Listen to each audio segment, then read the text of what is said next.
Hello guys, magandang umaga. Ngayon guys ay kakain tayo ng agahan. Ayan, may ulam ako ditong itlog na may sibuyas, kamatis. Pera lang to kagabi. Ayan, marami pa kasi oh. Ayun guys, kain muna tayo guys. Sasandok lang akong kanin.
Ayan guys, tapos na ako kumain. Nakainom na rin ako ng aking gamot.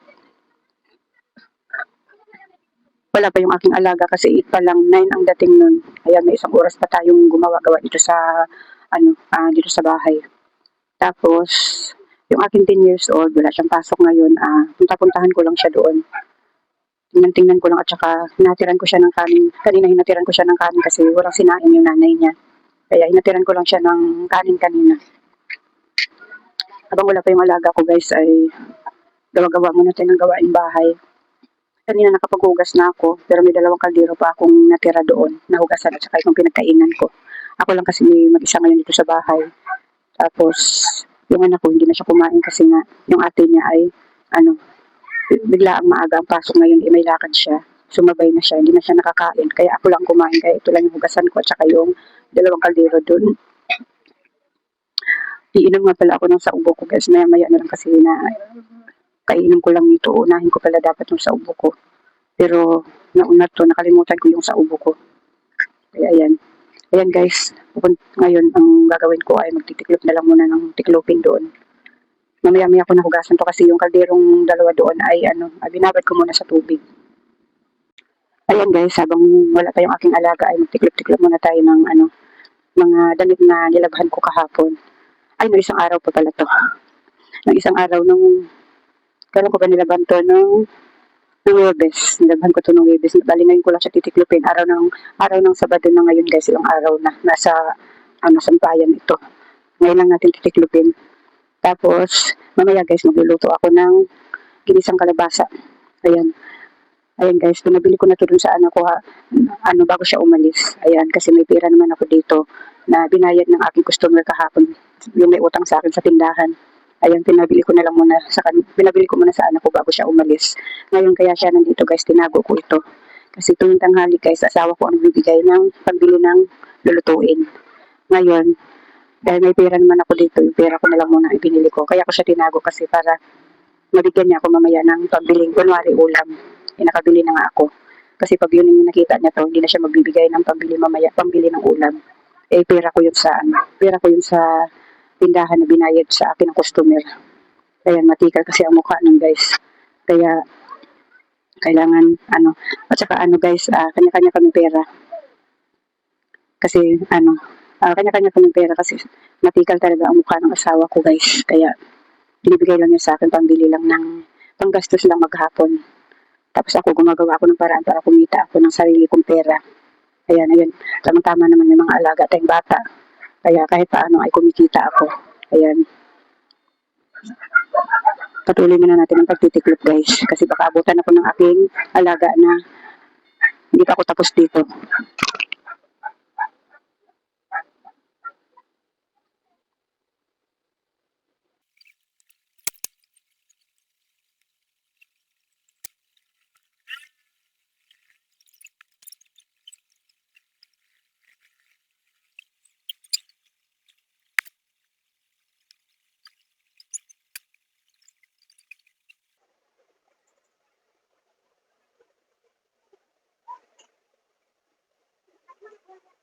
Kumain yan?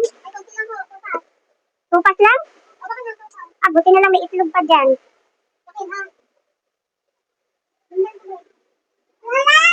Oh. Bakit? Oh, hindi sa mo ba nilagay? Hindi mo naman dyan nilagay ah. Ito nga daw mo dumating. Walang ilaw, brown out. Brown out, walang ilaw. Ayun guys, nandito na pala yung aking alaga. Parang maaga ata siya ngayon. Anong oras na ba? Titingnan ko anong oras guys. Hindi ko makita ang oras. Tingnan ko ngayon anong oras na guys. Alas 9 na pala mahigit. Akala ko 8 pa lang guys. Siguro naduling lang ako kanina sa pagtingin ng oras. 9 mahigit na pala. Kaya pala nandito na yung alaga ko. Ayan, nagsimula na naman mag-ingay doon sa alabas. Nasindahan niya kasi ngayon guys, yung maglaro ba ng tambol. Ayun, kaya yun. Na-addict siya sa kaano ng pagpupuk-puk-puk. Na-addict siya sa pag-aano ng tambol ba. Ginagaya niya yung mga dumaan dito na yung ati-atihan.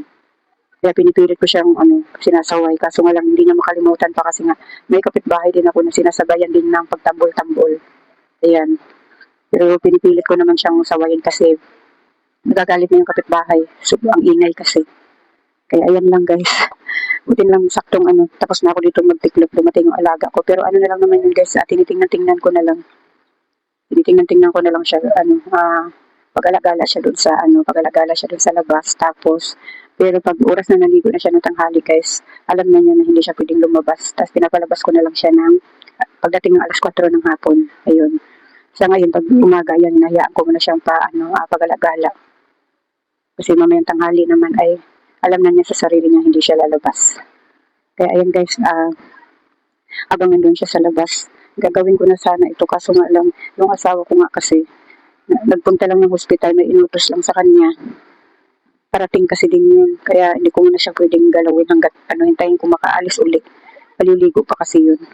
Pero itong baboy, huhugasan ko na siguro. Huhugasan ko na itong baboy, wala pa naman siguro siya. Kasi baka mahampok yung yung baboy ko. Ayun guys, hugasan ko muna ito guys.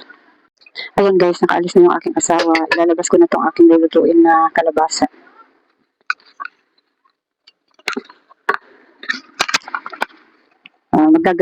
Babalatan ko na siya para gayatin. Para maya-maya magluluto na ako guys.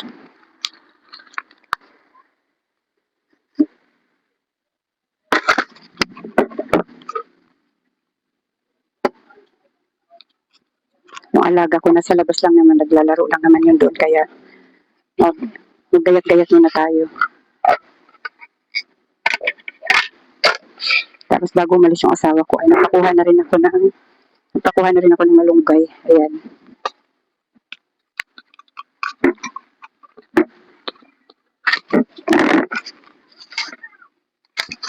Kailangan ko kasi magluto ngayon guys kahit may alaga ako. Kailangan ko magluto dahil para makakain yung aking alaga ng gulay. Kasi kahapon bumili lang kami kahapon ng ulam. Butit naman ko yung nabili ng asawa ko. Kasi pag nandito yung alaga ko guys, kailangan gulay yung ulam namin.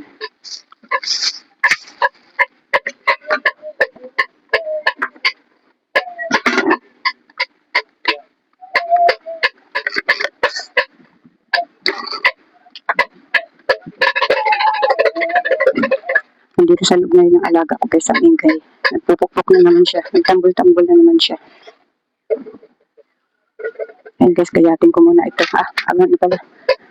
Babalatan para gayatin.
Ayan guys, ready na yung aking lulutuin. Ayan yung kalabasa, malunggay, at saka yung panlahok kong konting karne, at saka ayan, sibuyas, bawang, at saka dalawang nor. Ayan. Ayan guys, medyo maaga pa naman pero lulutuin ko na siya. Ang pagluluto ko guys ay ipapas forward ko na lang guys kasi paulit-ulit ko na naman ito napakita sa inyo kung paano ako magluto ng ginisang kalabasa. Kaya ipapas forward ko na lang yung pagluluto ko.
Ayan guys, nalagyan ko na ng sabaw yung aking ginisang kalabasa. Maglalagay na lang ako nito at saka ito, malunggay na lang.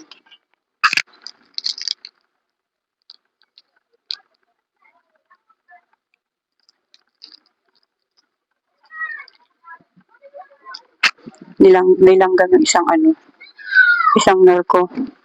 May langgam.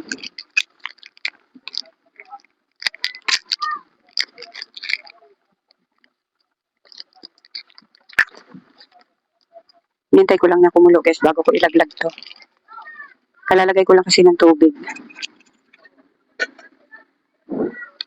Yung alaga ko dun guys, sigaw dun sa labas. Nahayaan ko na lang kasi maya-maya naman ipaliliguan ko na yun. Kaya, nilubos-lubos ko na lang muna na nandun muna siya sa labas. Ayun guys, hinintay ko lang na kumulo bago ko ilaglag ito.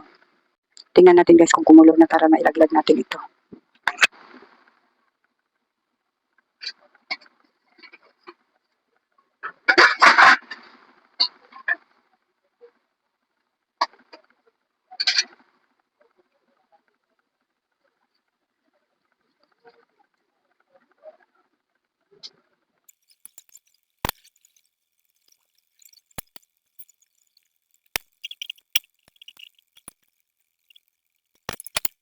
Ayan, pwede na natin ilagay yung malunggay.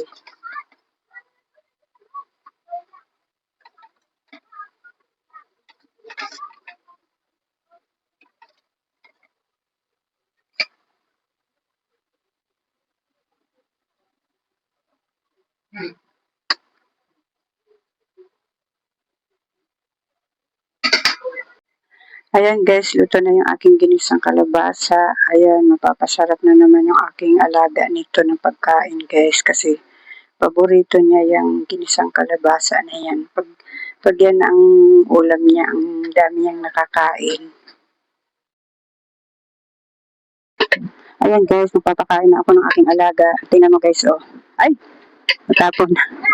Ayan, ayan ang kanyang kakainin guys. So, Wala ka na! Wala ka na! Quick close! dito muna, dali. Oo. Ayaw! Dito. Ano na? Punta dito. Hindi, isip mo. Oo. Let's go! Tama! Ayan, paborito niya ito guys. Ginisang kalabasa. Pag ito ang ulam niya, nakakadami siya ng kain. Hindi ko yung alaga ng anak ko. Wala pa yung anak ko guys. Sa panahon ngayon guys ay pambihira na lang yung mga bata na nakain ng gulay. Pero ito siya kasi maliit pa lang siya. Sinanay na siya kumain ng mga kalabasang nilagang kalabasa, carrots, yun. Maliit pa lang sinanay na siya. Kaya sanay siya sa gulay. Opo, sayote, nakain siya. Tsaka yung pag nagluto yung nanay ng sapsoy, kaya nakain din siya ng mga gulay ng mga sapsoy. Ay yung lahok ng mga sapsoy ba, lahat ng gulay kinakain niya.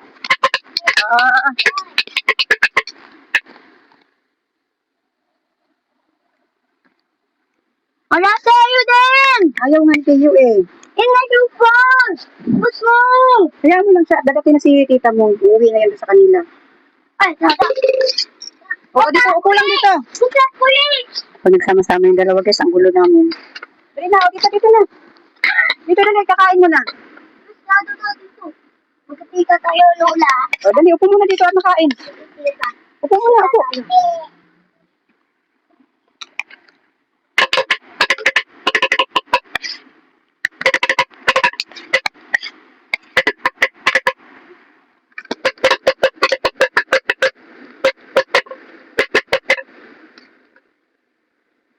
O, dali na. Ay, dito nakain. May mouse dyan. Bahala ka, may mouse dyan. Gusto mo kainin kayo ng mouse dyan? Kakainin kayo ng mouse dyan. Dito, dali. Dito. Okay. Dito, oh. Ano to? Dali. Lang! Isa. Lang! Dalian mo. Oh! Dali. Ah! Dali, upo. Ikaw.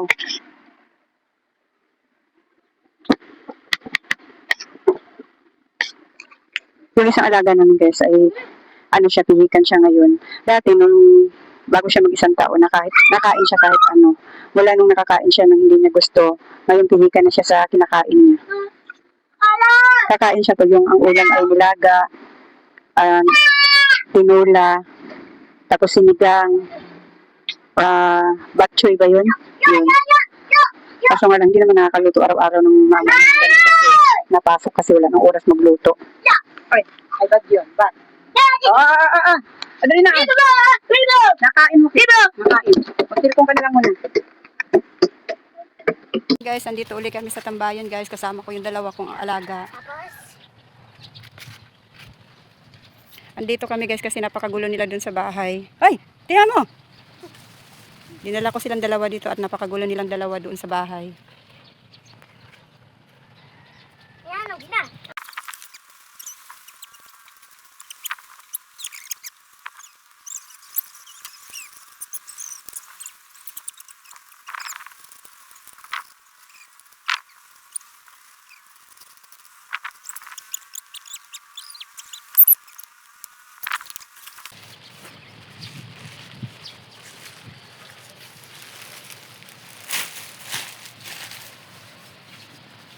Nay.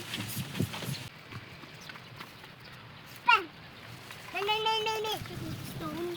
Wala na yung putas. Ay, dahil ito na. Wag! Iharang mo kasi.